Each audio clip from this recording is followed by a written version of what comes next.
Bonsoir à tous, très heureuse de vous retrouver pour une nouvelle édition du 19h dont voici le sommaire. C'est un événement qui se tient traditionnellement tous les 2 ans, mais la pause a été un peu plus longue avec le Covid et les passionnés de philatélie étaient nombreux au rendez-vous ce matin. L'édition 2022 de Monacophile se tient jusqu'au 26 novembre. Nous serons avec la directrice de l'Office des timbres, Lara Terlizzi-Enza. Le modèle éducatif monégasque cité en exemple, la nouvelle rectrice de l'Académie de Nice a effectué aujourd'hui une visite à l'école Saint-Charles pour y découvrir notamment l'enseignement qui y est prodigué et les outils pédagogiques mis en place. Il a franchi la ligne d'arrivée de la route du Rhum dans la nuit. Le navigateur Boris Herman termine 24e en IMOCA après un peu plus de 14 jours de course qui n'ont pas été un long fleuve tranquille. La Roca Team poursuit son enchaînement de matchs entre championnat et Euroleague. Les basketteurs monégasques recevront demain soir salle Gaston Médecin, les Allemands du Bayern Munich. Et puis il sera sur la scène du théâtre Princesse Grasse ce soir aux côtés notamment de Marie Fugain et Manuel Gélin pour y jouer la pièce Conseil d'amis. Le comédien Christian Vadim sera notre deuxième invité. Mais pour débuter ce journal, la Suisse et Monaco unis dans un même élan pour la protection de l'environnement. Aujourd'hui s'est tenu au Centre scientifique un colloque autour des objectifs de développement durable de l'agenda 2030. Il y a notamment été question des activités de recherche en matière de biologie marine qui sont menées à Monaco, ainsi que des activités de recherche polaire. Monaco et la Suisse souhaitent être des partenaires scientifiques et ont un engagement commun dans les enceintes multilatérales. L'ambassadeur de Suisse en France et à Monaco a d'ailleurs profité de la tenue de ce colloque pour ajouter une étape de plus au défi qu'il s'est lancé. Depuis mars dernier, Roberto Balzaretti sillonne les routes de France à vélo. 12 étapes sur plusieurs jours et des escapades de quelques heures, dont celle d'aujourd'hui, donc à Monaco. Il revient sur les objectifs de ce challenge et les liens avec Monaco. Il est au micro de Fabien Bonilla.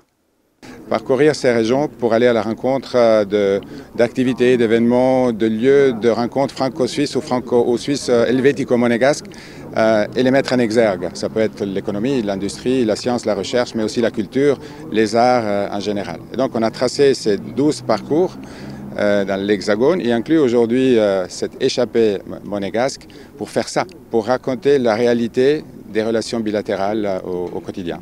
Alors justement, quelles sont les thématiques peut-être ou les relations bilatérales avec Monaco? Je pense qu'on a un contexte européen qui est évidemment commun, qui nous intéresse. Les 2 petits États que nous sommes dans le monde ont besoin du droit international, ont besoin de multilatéralisme, et là on va à l'échelle encore plus large. Et là les convergences sont presque parfaites, parce qu'on est intéressé au même titre à la protection de l'environnement, à la durabilité, à la protection des ressources naturelles qui sont rares pour les 2. Vous avez l'accès à la Méditerranée, nous on n'a pas. Nous on a accès à l'eau des glaciers, mais c'est un danger, et l'une et l'autre, et donc ça se protège. Roberto Balzaretti en est à la 6e étape de son périple sur les 12 prévues au total d'ici le mois de décembre 2023. Monacophile 2022 a ouvert ses portes sur les terrasses de Fontvieille. L'événement, qui a été inauguré par le prince Albert II, se déroule sur 3 espaces jusqu'à samedi. Le musée des timbres et des monnaies, l'espace Léo Ferré, mais aussi les anciens locaux de la collection de voitures du prince. Et vous allez pouvoir le constater, il ne s'adresse pas uniquement aux philatélistes, mais aussi aux personnes avides tout simplement de savoir. Le reportage de Sandrine Nègre et Alexandra Marangoni. Une plongée dans l'histoire, à la découverte de faits qui ont marqué leur époque. Voici ce que permettent tous ces timbres, des timbres et des documents, regardés avec attention par son Altesse Sérénissime le Prince Albert II. Plusieurs proviennent de collections justement du souverain, de Sa Majesté la Reine Elisabeth II également. Les musées postaux internationaux et les membres du club de Monte-Carlo ont aussi apporté leur contribution à cet événement au sein du musée des timbres et des monnaies et de l'espace Léo Ferré. Les anciens locaux de la collection de voitures du souverain sont utilisés. Ici à l'honneur, Napoléon et son époque à travers l'Europe. Le prince Honoré V avait d'ailleurs pu rencontrer l'empereur. Les philatélistes aujourd'hui ne sont pas les philatélistes du temps de nos parents, de nos grands-parents. On ne s'intéresse plus ou beaucoup moins à à mettre un timbre l'un à côté de l'autre dans un album. On s'intéresse à comment un courrier, pour n'importe quelle période, ici bien sûr la période napoléonienne, comment le courrier était transporté. N'oubliez pas que pendant la période napoléonienne, toute l'Europe était à feu et à sang, et malgré cela, il y avait un service postal qui était vraiment très bien organisé. Un pays est aussi au cœur de cette exposition, il s'agit de l'Inde. On y découvre des timbres, mais pas seulement, des écrits, des lettres envoyées et transportées à l'époque où les timbres n'avaient pas encore vu le jour. It was absolutely an honor, and more important was the fact that he spent such a lot of time. He tried to understand the exhibit. He asked some very interesting questions, which just showed that. And it's the reason it's an honor is that India is emerging on the world stage, and it's always a moment of pride when you present your country to the head of a state of another country. Les timbres sont ainsi de véritables témoins de l'histoire et en principauté, l'histoire s'écrit avec les princes et les princesses de Monaco. Et c'est vrai que l'attrait que représentent les timbres ne semble pas vraiment se démentir, même si l'on envoie de moins en moins de courriers. Les timbres de Monaco, plus particulièrement, ont-ils toujours autant la cote? Nous allons poser la question à la directrice de l'Office des timbres. Bonsoir Lara Terlisienza. Bonsoir. Monacophile, c'est toujours un événement bien évidemment pour les passionnés, mais pas seulement. Pour l'Office des timbres que vous dirigez, c'est une fête aussi. C'est un événement majeur pour l'Office des timbres, pour le Musée des timbres et des monnaies également. Toutes mes équipes sont ravies d'organiser cet événement et s'investissent avec passion dans l'organisation. C'est un événement qui met en avant la philatélie monégasque, tous les produits que nous émettons et qui participe également au rayonnement de la principauté à l'international. Alors on va pouvoir y découvrir des raretés mondiales, hein, mais de quel ordre ? Au Musée des timbres et des monnaies, effectivement, nous avons la traditionnelle exposition des 100 documents et timbres emblématiques, les plus rares au monde. C'est la partie, on va dire, historique qui a lieu au Musée des timbres. Et la partie exposition commerciale à l'espace Léo Ferré qui met en avant des timbres plus récents, des timbres actuels et des nouveautés, notamment émises par l'Office des timbres. Monacophile 2022 s'organise autour de 3 pôles, en quelque sorte ? Voilà, exactement. C'est un concept assez unique au monde, puisque la manifestation regroupe trois volets, donc l'exposition des 100 timbres les plus rares au monde, l'exposition commerciale et également une exposition thématique qui a lieu dans l'enceinte de l'ancien musée des voitures anciennes du Prince. Cette année, les thèmes sont l'Inde et Napoléon Bonaparte. Mais est-ce qu'on imprime toujours autant de timbres? Parce qu'on a le sentiment quand même qu'avec les mails, l'ordinateur, etc., on envoie moins de courriers, hein. Oui, vous avez raison. Les tirages ont été limités, ce qui fait également la rareté et l'attrait pour la collection. Et est-ce que les timbres de Monaco bénéficient toujours d'une belle cote à l'heure actuelle? Les timbres de Monaco sont toujours très prisés et recherchés. Les collectionneurs soulignent leur qualité esthétique, des thématiques intéressantes et sont également friands de tirages limités. Ce qu'il faut savoir, c'est qu'il y a tout un processus qui se cache derrière l'émission d'un timbre. Cela commence d'abord par un dessin, par un travail artistique. Quel est ensuite tout le fil de la vie de ce timbre jusqu'à son émission?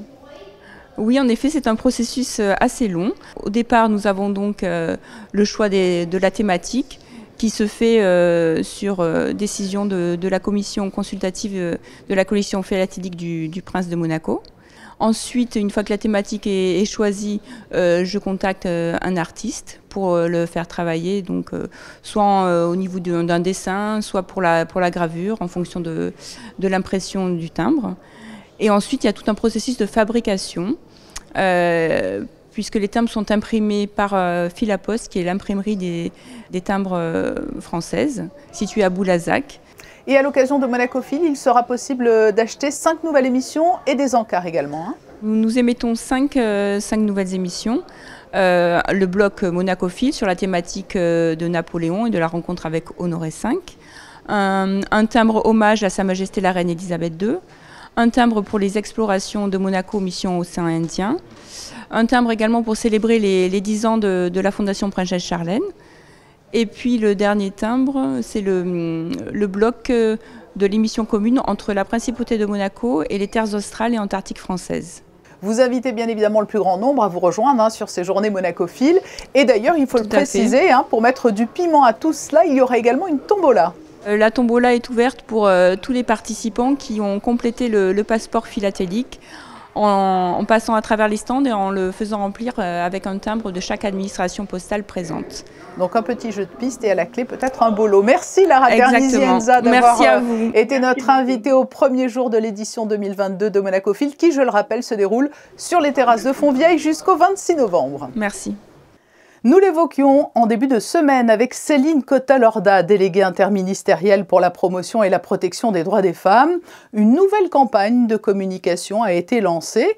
Et alors que demain, vendredi 25 novembre, marquera la journée internationale de lutte contre les violences faites aux femmes, des stands d'information et de sensibilisation ont été installés au centre commercial Carrefour avec toutes les associations partenaires. Le ministre d'État Pierre Dartout, le ministre des Affaires sociales et de la Santé Christophe Robineau ou bien encore la présidente du Conseil national Brigitte Boccon-Pagès ont pris part à l'opération en posant avec des affiches portant des messages forts pour lutter contre les violences faites aux femmes. Une visite aussi amicale qu'instructive. La nouvelle rectrice de l'Académie de Nice s'est rendue aujourd'hui à l'école Saint-Charles pour y rencontrer les élèves de l'établissement, mais aussi pour découvrir les outils pédagogiques proposés par la Direction de l'Éducation nationale de la jeunesse et des sports. Le récit de Vanessa Dessy sur des images de Jean-Alexandre Dordet. Pour la première fois, la nouvelle rectrice de l'Académie de Nice s'est rendue à l'école Saint-Charles afin d'aller à la rencontre des élèves. L'occasion d'échanger et de revenir sur les différentes collaborations entre la France et la Principauté. Les relations entre l'État français et la Principauté de Monaco, ils sont bien évidemment anciens, et les liens entre l'Académie de Nice et la Principauté sont des liens très importants, on le sait. Beaucoup d'enseignants qui enseignent dans la Principauté sont des enseignants mis à disposition par l'Académie de Nice, donc c'est important de pouvoir contribuer à l'enrichissement de ces relations qui ont toujours été de grande qualité. Un partenariat inédit a été élaboré avec le musée d'anthropologie préhistorique de la Principauté. Une mallette d'outils préhistoriques contenant des objets vedettes du manuel scolaire Monaco Mon Histoire CE2 a été présentée aux élèves. À l'intérieur, des bifaces, des Vénus et des pièces de monnaie reproduits à l'identique. Ce programme d'action pédagogique contribue au développement de l'éducation scientifique et culturelle dans les établissements scolaires. Nous avons voulu aussi aujourd'hui nous montrer comment nous enseignons aussi l'histoire de Monaco auprès de nos élèves de CE2. Donc là encore, des cours très interactifs. Nous avons l'aide du musée préhistorique de Monaco.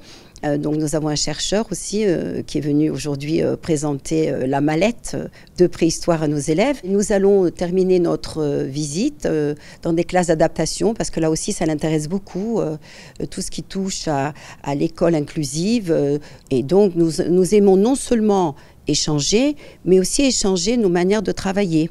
L'élaboration d'une autre mallette autour d'objets vedettes du Moyen-Âge est à l'étude.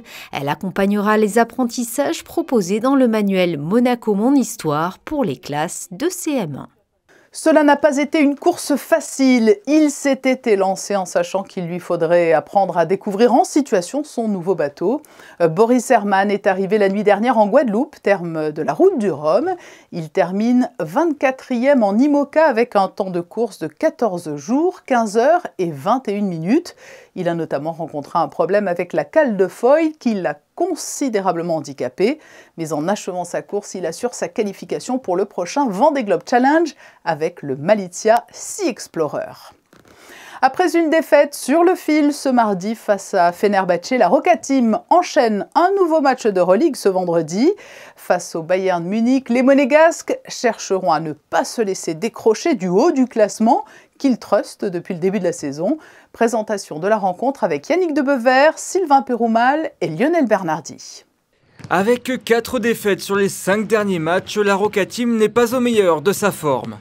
Les Roca Boys cherchent encore de la constance dans le jeu et une continuité dans les résultats. Pour autant, rien d'alarmant côté monégasque qui compte toujours le 2e meilleur bilan en Euroleague. The rest of the teams are still struggling, which belongs to the beginning of the season, which belongs to the new players, adjusting on the system, adjusting to the coach, etc., etc. This is a, long way, We are now 9 games, so it's still, you know, like a lot of games to play. So yes, you know, I mean, you know, like in this moment, you know, like it's just learning from those and trying to react. Ce vendredi, les Bavarois de Munich viennent défier la Roca Team. Les Allemands sont dans une dynamique à l'opposé de Monaco avec 5 victoires sur leurs 6 derniers matchs. Une bonne forme qui intervient après un début de saison délicat. Each night, whether it's French League, Euro League, no matter the team you're going to get, it's going to be a dogfight. So we want to try to, you know, come out a little bit better than we did today. And then Friday, we'll see. You know, I think, like I said, we have the right mentality. We're going to play strong, play better defense, and I think we'll have a chance to win. Ce mardi, lors de la défaite face à Fenerbahçe, la Roca Team avait montré une magnifique combativité dans le dernier quart-temps pour remonter 19 points de retard. Un point extrêmement positif sur lequel il faudra s'appuyer face au Bayern. Coup d'envoi de la rencontre vendredi à 19 h.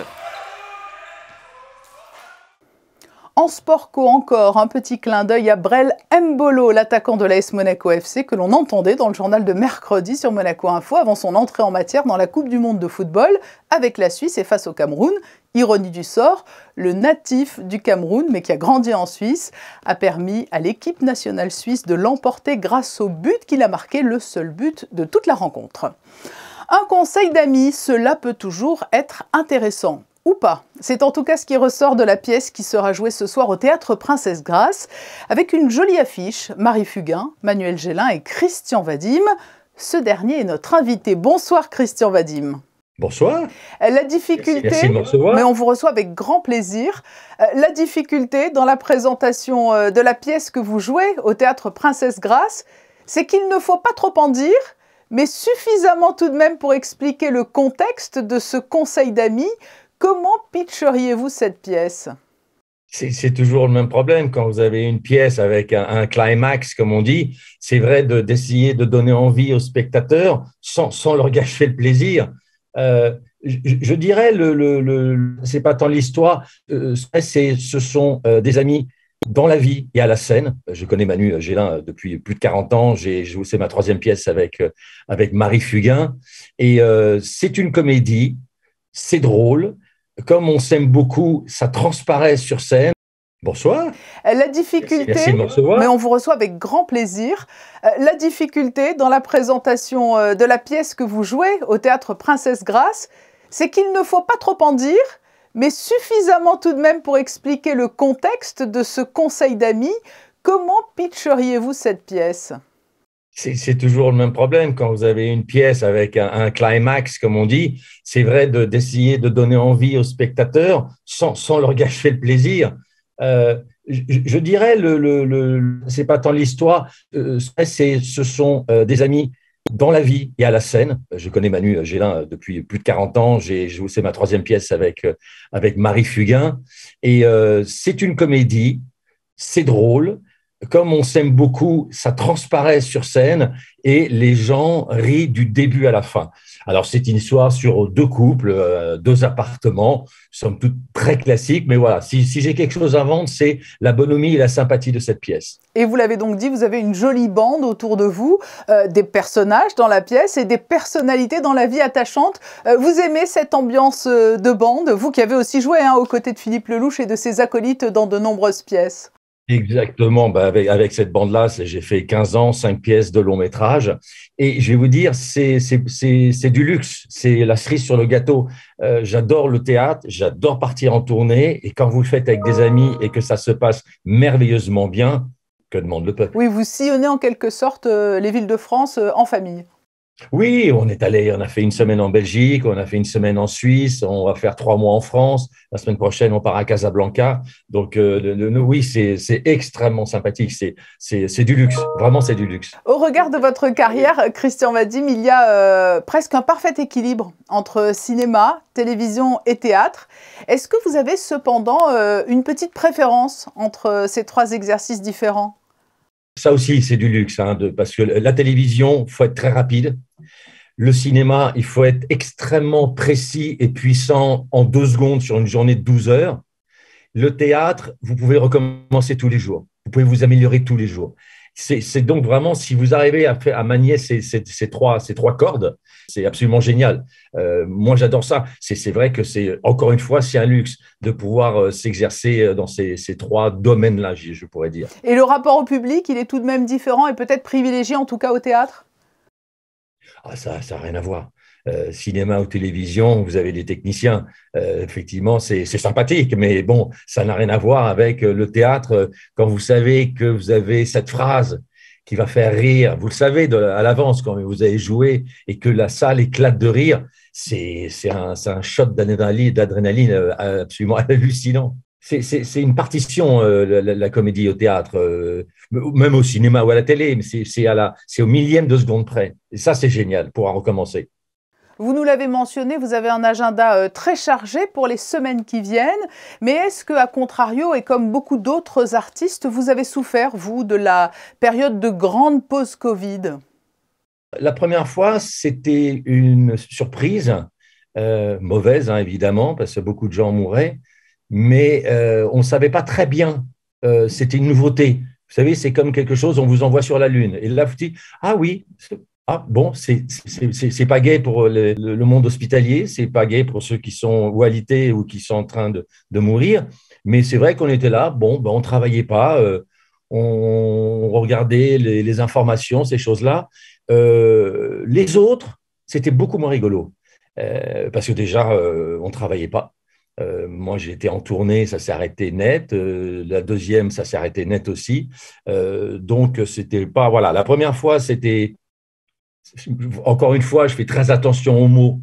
C'était novateur, intéressant pour moi, hein, parce que voilà, j'en ai pas souffert physiquement. Alors pour certains, cependant, ça a été une pause salvatrice parce qu'ils se sont permis un petit break qu'ils ne s'autorisaient pas avant, ou pour d'autres aussi, ça leur a permis de laisser libre cours à leur esprit créatif pendant cette pause Covid. Oui, alors ma femme, qui est auteure, a beaucoup écrit. Donc oui, pour elle, ça a été, je ne dirais pas bénéfique, mais ça a été intéressant.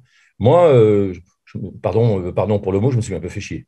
Pour clore cet entretien, Christian Vadim, est-ce que vous avez peut-être un conseil d'ami à nous donner? Oui, bien sûr. Prenez soin de vos proches. Et puis peut-être le conseil aussi, c'est de venir vous voir sur la scène du Théâtre Princesse Grace que vous connaissez, hein? Ah non, ce n'est pas un conseil, c'est un ordre. Ça n'a rien à voir. Merci Christian Vadim d'avoir répondu à notre invitation et nous vous souhaitons une belle représentation au Théâtre Princesse Grace. Merci, au revoir. Vous avez certainement eu du mal à y échapper. Le Black Friday et ses promesses d'offres commerciales à ne pas manquer est omniprésent et il devient un rendez-vous des bonnes affaires que certains ne rateraient pour rien au monde. Allez-vous céder aux sirènes du Black Friday?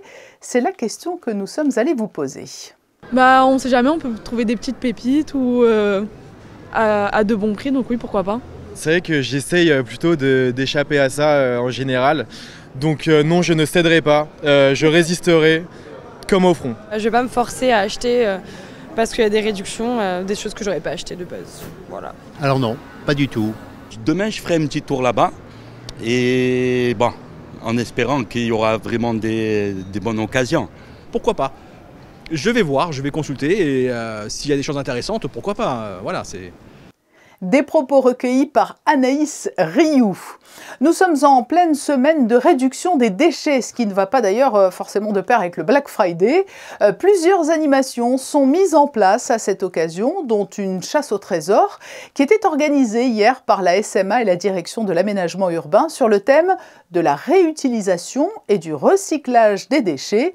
Sur un parcours d'1 heure, les participants ont été invités à résoudre des énigmes et réaliser des défis pour accéder au trésor. Et puis notez-le, cette information émanant de l'Amicale des aînés, tous les adhérents munis de leur carte de membre à jour pour 2022 pourront retirer les friandises de Noël au siège social Foyer Régnier 3, avenue de la Quarantaine, le mercredi 14 décembre de 14h30 à 17h. Ce journal ne serait pas tout à fait complet sans les prévisions météo. Ce mois de novembre nous sourit plutôt avec un ciel bien dégagé aujourd'hui encore. Mais qu'en sera-t-il demain, vendredi? Vanessa Dessy, bonsoir. Bonsoir Patricia, bonsoir à tous. Eh bien, le temps se dégradera malheureusement. Le ciel restera couvert durant toute la journée, mais les températures resteront tout de même au-dessus des normales de saison. Elles oscilleront de 11 à 16 degrés. Le soleil se lèvera à 7h35 et se couchera à 16h59. Et nous fêterons les Catherines. Et l'on a donc une petite pensée pour celles que l'on appelle les Catherinettes le 25 novembre. Et leur journée, il s'agit de toutes les jeunes filles qui ont au moins 25 ans et qui ne sont toujours pas mariées. Et avant de refermer cette édition, une jolie nouvelle pour la famille princière, la promesse d'une belle aventure à venir pour Marie et Louis Ducruet, le fils de la princesse Stéphanie. Ils ont annoncé par le biais d'une photo avec leur chien Pancake qu'ils allaient devenir parents.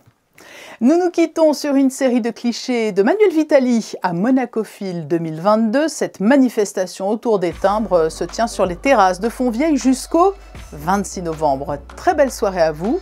À demain, 19h sur Monaco Info.